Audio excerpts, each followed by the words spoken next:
ഇതെന്റെ കണ്ണിന്റെ കുളിർമയാണ്, ഇതെന്റെ ഹൃദയത്തിന്റെ തുടിപ്പാണ്, ഇതെന്റെ രോമാഞ്ചമാണ്, ഇതെന്റെ ഹൃദയത്തിന്റെ അഭിലാഷമാണ്, ഇതെന്റെ പരിശുദ്ധ പ്രവാചകനാണ്. ഈ പ്രവാചകരുടെ കാലിന്റെ അടിയിലെ ഒരു രോമമാകാൻ, അവിടുത്തെ കാലിന്റെ അടിത്തട്ടിലുള്ളതാകുന്ന മണ്ണിന്റെ ഒരു അംശമാകാൻ വേണ്ടി കൊതിക്കുന്ന മനുഷ്യനാണ് ഞാൻ. ഹാദിഹി റസൂലുള്ളാഹ്,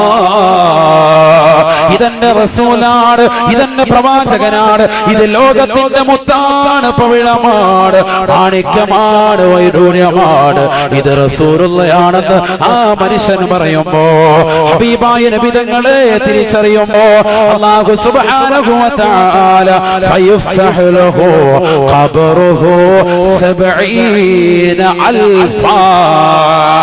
70,000 മുഴം ദൂരം അവന്റെ കണ്ണെത്താ ദൂരം അവന്റെ ഖബറിൽ